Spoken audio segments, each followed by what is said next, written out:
नमस्कार विद्यार्थी मित्रांनो, मी मयुरी शिंदे विश्वभरारी या युट्यूब चॅनलवरती स्वागत करते। जवाहरलाल नवोदय प्रवेश परीक्षा इयत्ता 5वी याकरिता आपल्याकडे आहे परिपूर्ण अशी रेकॉर्डेड बॅच। फक्त 599 ला जवाहरलाल नवोदय विद्यालयाच्या प्रवेश परीक्षेचे अर्ज भरणे सुरू झालेले आहे। हे अर्ज बघा 31 जुलै पर्यंतच आहे। येत्या 4-5 दिवसांमध्ये अर्ज भरण्याची तारीख बंद होऊ शकते आणि लांबू पण शकते, पण रिस्क कशाला घ्यायची आहे। लवकरात लवकर तुमचा फॉर्म भरा आणि आपली बॅच कन्फर्म करा। मग आता ही बॅच तुम्हाला कुठे मिळणार आहे बघा, विश्वभरारी नावाचं असं आपलं ऍप्लिकेशन आहे। हे ऍप्लिकेशनचा लोगो आहे। प्ले स्टोअरला जाऊन आपलं विश्वभरारी ऍप्लिकेशन डाउनलोड करायचं आणि तिथून तुमची बॅच परचेस करायची। बॅच फक्त 599 रुपयाला आहे। इयत्ता 4थी मध्ये शिकत असलेले मुलं सुद्धा ही बॅच खरेदी करू शकता, कारण 1 वर्षाच्या व्हॅलिडिटीसह तुम्हाला बॅच दिलेली आहे। परिपूर्ण तयारी करायची असेल तर 4थीचे विद्यार्थी 3रीचे विद्यार्थी हे करू शकतात, कारण की येत्या 3-4 महिन्यात तुमचे काय होईल, तुमच्या परीक्षेची तयारी होईल का नाही। तुम्हाला 2-3 वर्ष अगोदरपासून कॉम्पिटिटिव्ह एक्झाम म्हणजे काय, शालेय स्पर्धा परीक्षा म्हणजे काय याची परिपूर्ण तयारी करावी लागेल, तरच तुम्ही ह्या परीक्षेला पात्र ठरू शकता। त्यानंतर 2 नंबरची परीक्षा आहे आपली इयत्ता 4थी आणि 7वी करिता। आता ह्या परीक्षा 2 वर्गामध्येही देता येतात। ही शिष्यवृत्ती परीक्षा म्हणजे स्कॉलरशिप ही आहे आपली 4थीला आणि 7वीला सुद्धा। बघा आपल्याकडे ह्या सुद्धा 2 बॅच उपलब्ध आहेत। पहिली 4थीची बॅच आहे फक्त 599 रुपयाला 1 वर्षाच्या व्हॅलिडिटीसह तुम्हाला इथे मिळणार आहे। या बॅच मध्ये रेकॉर्डेड लेक्चर, संपूर्ण अभ्यासक्रम, सर्व प्रश्नपत्रिका तसेच शिक्षकांचे मार्गदर्शन, एवढंच काही सगळं तुम्हाला एकाच प्लॅटफॉर्मवर मिळणार आहे। तर बघा लवकरात लवकर आपली बॅच परचेस करा। त्यानंतर आहे तुमची शिष्यवृत्ती परीक्षा म्हणजे स्कॉलरशिप इयत्ता 7वीची परिपूर्ण अशी रेकॉर्डेड बॅच उपलब्ध आहे तुमच्याकडे फक्त 699 रुपयामध्ये। ही बॅच सुद्धा 1 वर्षाच्या व्हॅलिडिटीसह फक्त 699 रुपयामध्ये मिळणार आहे। या तिन्ही बॅच खरेदी करताना तुम्हाला काही अडचण आल्यास 8010846215 या मोबाईल नंबरवर तुम्ही संपर्क साधू शकतात। चला तर मग आज आपण काय शिकणार आहोत आपल्या विश्वभरारी सोबत, तर आज आपण शिकणार आहोत बुद्धिमत्ता या भागावरचं काही प्रश्न। आता बुद्धिमत्ता चाचणीमध्ये आकृत्या वाचन दिलेलं असतं। ह्या आकृत्या वाचन कशा पद्धतीने करायच्या, काय करायच्या, यामध्ये कशा प्रकारच्या आकृत्या येतात, लयबद्धता कशी असते, हे आपल्याला प्रत्येक शिकायचं आहे। मग आता याच्यामध्ये तुम्हाला बघा जल प्रतिमा, आरशातील प्रतिमा, तसेच आकृती बदला, अवकाश कल्पना असे विविध भाग तिथे तुम्हाला दिलेले असतात। तर मग हे भाग शिकत असताना आपल्याला काय लक्ष ठेवायचं आहे, वरती दिलेली माहिती हेडलाईन आपल्याला काळजीपूर्वक वाचायची आहे। ही हेडलाईन वाचत असताना आपल्याला तिथे काय विचारलेलं आहे, मुद्दा कोणत्या स्वरूपात दिलेला आहे हे स्पष्ट वाचूनच त्या खालील आकृत्या किती, एका प्रश्नाला तुम्हाला 4 आकृत्या दिलेल्या असतात। एका कन्सेप्टवर किती 4 आकृत्या। वरचा कन्सेप्ट जेव्हा व्यवस्थित वाचताल तेव्हा त्या 4 आकृत्या तुम्हाला सोडवण्यास मदत होणार आहे। नाही तर काही पण आपल्याला सोडवायचं म्हणून गडबड नाही, मला येतं करून असं काही पण सोडवायचं आहे का, नाही। हळुवारपणे सोडवा, वरचे कन्सेप्ट बरोबर वाचा, काळजीपूर्वक वाचा।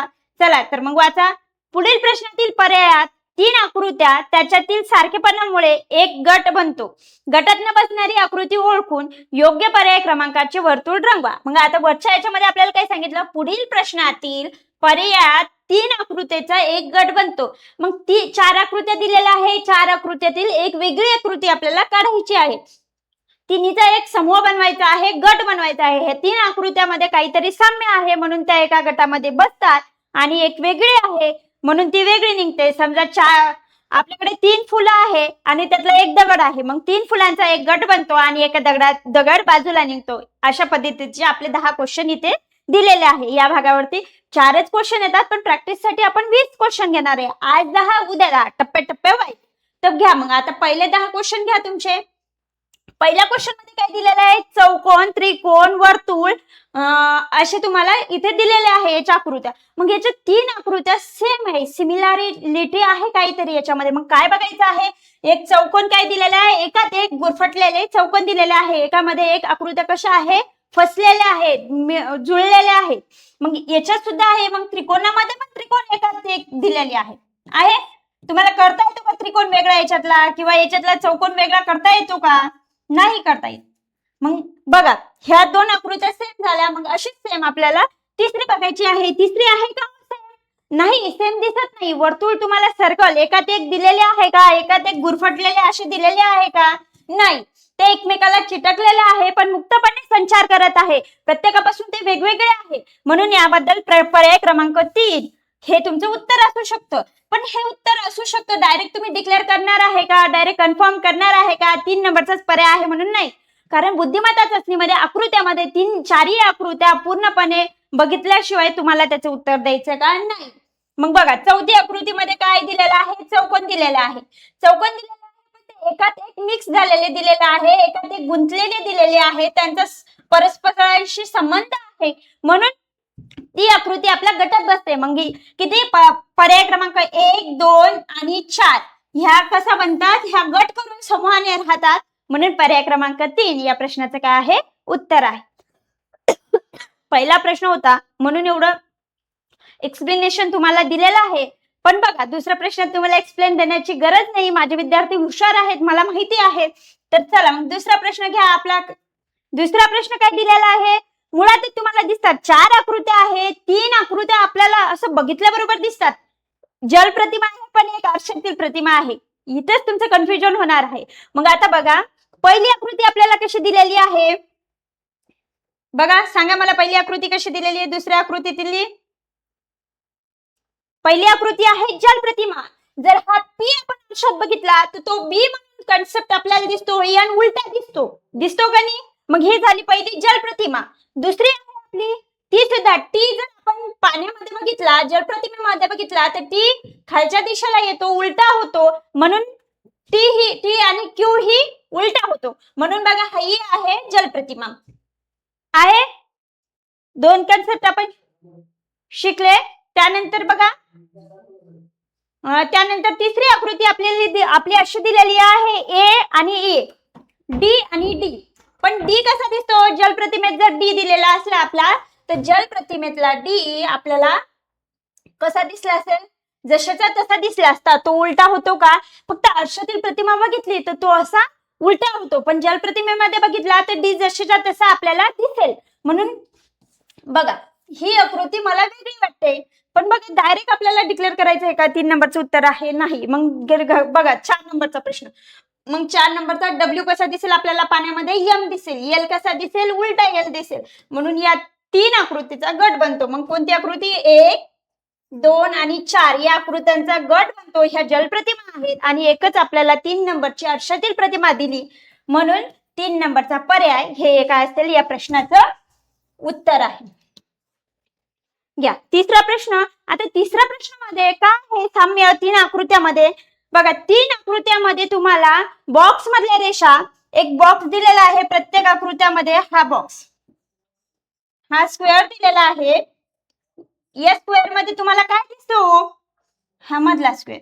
याच्यामध्ये 3 आकृत्यामध्ये तिन्ही याच्यात तिरप्या लाईन दिलेल्या आहे. याच्यामध्ये 2 नंबरच्या आकृतीमध्ये सुद्धा, 3 नंबरच्या आकृतीमध्ये सुद्धा तिरप्या लाईन दिलेल्या आहे, पण चौथ्या आकृतीमध्ये तुम्हाला सरळ रेषा दिलेली आहे, उभी रेषा दिलेली आहे, म्हणून 4 नंबरची आकृती काय होईल, वेगळी होईल, म्हणून पर्याय क्रमांक 4 हे या काय प्रश्नाचं उत्तर आहे. सरळ आहे, सोपं आहे, काही क्वेश्चन कन्फ्युजन करणारे आहे, पण टेन्शन घ्यायचं आहे का नाही, प्रॅक्टिसमुळे सगळं काही संभव होईल.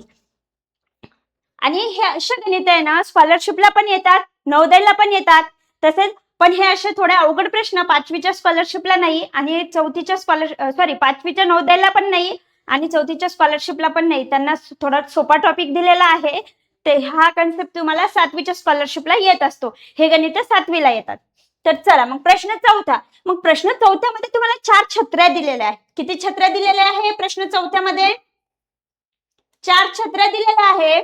त्या छत्र्या जर आपण बघितल्या, या छत्रीला सरळ केलं, 1 नंबरच्या छत्रीला फिरून आपण 90 डिग्री मध्ये फिरून सरळ केलं तर हा चौकोन आपल्याला उजव्या दिशेला येतो, आणि हा सर्कल आपल्याला डाव्या दिशेला येतो. सॉरी, माझ्या डाव्या बाजूला, आपल्या डाव्या बाजूला, तुमच्या किंवा माझ्या डाव्या बाजूला चौरस येतो, आणि उजव्या बाजूला चौकोन येतो, म्हणजे सर्कल येतो. मग बघा, दुसरी आकृती सरळ केली तेव्हा पण आपल्याला तसं दिसतं, स्क्वेअर डाव्या बाजूला आणि सर्कल उजव्या बाजूला आला, इथे सुद्धा. तिसरी आकृती आपली सरळ दिलेली आहे, आपला स्क्वेअर आहे आपला डाव्या बाजूला, आणि सर्कल आहे उजव्या बाजूला. तशीच जर ही 4 नंबरची आकृती आपण सरळ केली अशी, तर आपल्याला दिसेल सर्कल आला डाव्या बाजूला आणि स्क्वेअर आला उजव्या बाजूला. मग याच्यातली वेगळी आकृती कोणती दिसते तुम्हाला? 4 नंबरची दिसते. म्हणून पर्याय क्रमांक 4 या प्रश्नाचे काय आहे? उत्तर आहे. या 3 आकृत्या कशा राहतात? एकमेकाचा गट करून राहतात. आहे की नाही सोपं? फार सोपं आहे. फक्त अभ्यास करणं गरजेचं आहे. घ्या त्यानंतर 5 नंबरची आकृती. 5 नंबरच्या आकृतीमध्ये तुम्हाला काय दिलेलं आहे? सांगा, तुम्ही मला सांगा 5 नंबरच्या आकृतीमध्ये काय दिलेलं आहे? प्रत्येक आकृतीची आरशातील प्रतिमा दिलेली आहे. मग आरशातील प्रतिमा बघा.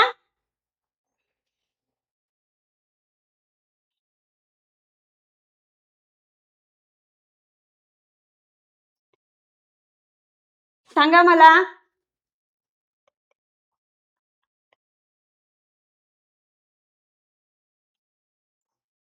प्रत्येक आकृतीला काय दिलेलं आहे? एक आहे. त्याची जर आरशातील प्रतिमा आपण बघितली तर त्रिकोणाचा भरलेला भाग डाव्या बाजूला जातो, उजव्या बाजूला जातो आणि रिकामा भाग उजव्या बाजूला येतो. झाला कन्सेप्ट क्लिअर तुमचा? पहिली झाली आरशातील प्रतिमा. दुसरी बघा, दुसरीमध्ये सुद्धा ही सुद्धा आरशातील प्रतिमा आहे. खालचा भाग वरी जातो, वरचा भाग खाली येतो. तिरपी रेषा उजव्या साईडला जाते, उजव्या भागाची रेषा डाव्या साईडला जाते. आला? त्यानंतर बघा, ही सुद्धा आरशातील प्रतिमा आहे. मग बघा, ही आरशातील प्रतिमा असताना काय बघितलं आपण? याचे डाव्याचं उजवं, उजव्याचं डावं झालं. मग ही आपल्याला आरशातील प्रतिमा दाखवायची असेल तर आपल्याला कशी दिसली पाहिजे होती? अशी दिसायला पाहिजे होती. म्हणून पर्याय क्रमांक 3 हे या प्रश्नाचे काय आहे? उत्तर आहे.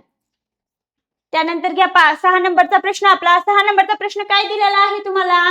6 नंबरच्या प्रश्नामध्ये तुम्हाला दिलेला आहे, सरळ सरळ दिसतं. एका आकृतीचे 3 आकृत्यामध्ये काय होतात? एका आकृतीचे 4 भाग होतात. तिन्ही आकृत्या सेम दिसतात आपल्याला, पण 4 कसे होतात? सारखे भाग होतात. पण चौथ्या आकृतीमध्ये काय दिसतात? चौथ्या आकृतीचे सुद्धा 4 भाग होतात. बघा इथेच बघूया, 4 भाग होतात, पण 4 भाग सारख्या आकाराचे होतात का? नाही. 2 भाग मोठे होतात, 2 भाग छोटे होतात. इथेच आपल्या प्रश्नाचं उत्तर निघतं. म्हणून पर्याय क्रमांक 4 या प्रश्नाचे काय आहे? उत्तर आहे. त्यानंतर घ्या 5 नंबरचा प्रश्न. 5 नंबरच्या प्रश्नामध्ये काय दिसतंय आपल्याला? प्रत्येक आकृती दिलेली आहे, तिला नाक आहे, कान आहे, डोळे, आपलं तोंड आहे, पण तिन्ही आकृतीचे चेहरे सारखे आहे. डोळ्याची दिशा एका बाजूला आहे. बघा, पर्याय क्रमांकाची 1च्या आकृतीची दिशा थोडी वेगळी आहे. आपला प्रश्न पीपीटी बनवताना उलट्या झालेला आहे, आकृती उलटी टाकलेली आहे. हा प्रश्न आपण सोडून देऊ. प्रश्न क्रमांक 7 त्याच्यानंतर पीपीटी तयार करणाऱ्या मॅडमला सांगू की उलट्या आकृत्या घेऊ नका म्हणून. चला घ्या दुसरा प्रश्न. 8 नंबरचा प्रश्न. प्रश्न साधा सोपा होता. ही समजा तुमची 1 नंबरची आकृती थोडं उलट केल्याच्या नंतर याचा पर्याय उत्तर 1 येत होतं, पण उलटी असल्यामुळे तुम्हाला समजणार नाही. मी किती डोकं फोडून सांगितलं तुम्हाला ते समजणार नाही, त्यामुळे तो प्रश्न सोडून द्या. नंतरच्या भागात घेऊया आपण ते प्रश्न. त्यानंतर 8 नंबरची आकृती. 8 नंबरच्या आकृतीमध्ये काय दिलेलं आहे तुम्हाला? एका सर्कलचे 3 भाग करून काही चिन्ह तुम्हाला तिथे दिलेले आहे. मग चिन्ह दिलेले आहे, पण बघा काय होतं, या चिन्हाची दिशा बदलत जाते. मग तिन्ही आकृतीमध्ये दिशा बदललेली इथे आपल्याला दाखवलेली आहे. मग हा स्टार कुठे जातो? खालच्या दिशेला. वर्तुळ जातो वरती, सर्कल येतो इकडे. मग बघा आला दुसऱ्या आकृतीमध्ये सेम तसं. स्टार आला इकडे खालच्या दिशेला, वरच्या दिशेला गेला स्क्वेअर आणि सर्कल आला इकडे. म्हणजे आकृती किती दिसते? फिरते. आकृती 45 डिग्री मध्ये फिरत आहे तुमची इथे. मग बघा, मग आता इथे जर आपल्याला स्टार दिलेला आहे दुसऱ्या आकृतीमध्ये, तर हा स्टार जाईल या कोपऱ्याला. भाग 1 2 3 कन्सिडर करू आपण. याला देऊ भाग 1 2 आणि 3, म्हणजे तुम्हाला लवकर समजतं. मग आता इथला 2 नंबरचा स्टार आलेला आहे आपला 3 नंबरला. ओके, 3 नंबरचा स्क्वेअर गेला आपला 2 नंबरला. ओके, आणि स्क्वेअर 1 नंबरचा आला 2 नंबरला. झालं उलट्या फिरल्या आकृत्या. मग इथे स्टार येईल तुमचा 1 नंबरला.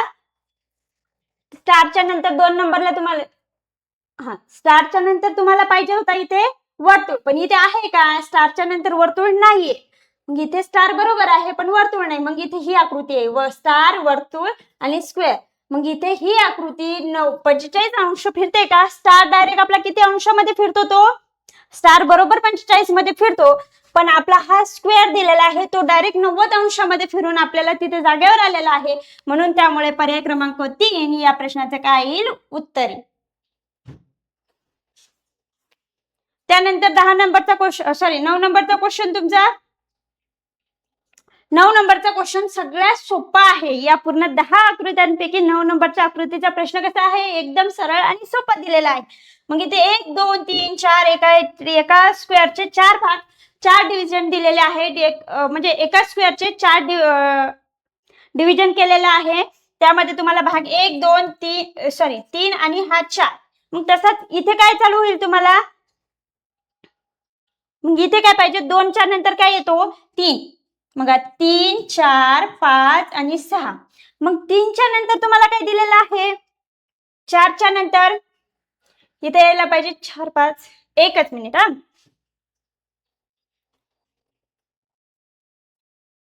हा. मग इथे 4 इथे आले. मग बघा 3 च्या नंतर 1 च्या नंतर 2, 3 4 3 च्या नंतर येतात 4 5 6 1 7. बरोबर आलं. त्यानंतर बघा इथे 2 दिलेले आहे, 2 3.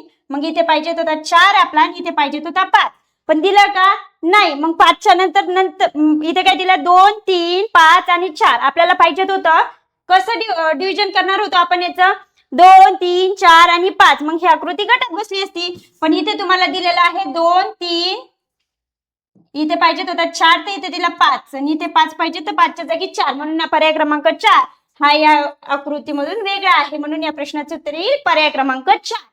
त्यानंतरचा घ्या 10 नंबरचा क्वेश्चन तुमचा. 10 नंबरच्या क्वेश्चन मध्ये तुम्हाला काय दिलेलं आहे, याचं उत्तर तुम्हाला मला कमेंट बॉक्स मध्ये सांगायचे आहे. 3 आकृत्या गटात बसतील, 1 आकृती बाहेर निघतील. जी आकृती बाहेर निघली आपल्या गटात नाही बसली ते त्याचं असेल उत्तर.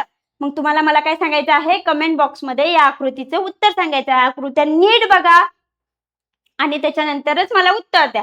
चला तर मग आता आमच्या चॅनलवरचा व्हिडिओ आवडत असेल आणि आतापर्यंत सबस्क्राईब केले नसेल, नवीन असाल तर चॅनलला सबस्क्राईब करा, व्हिडिओला लाईक करा, तसेच इतरांपर्यंत शेअर करा. तोपर्यंत थँक्यू, टेक केअर.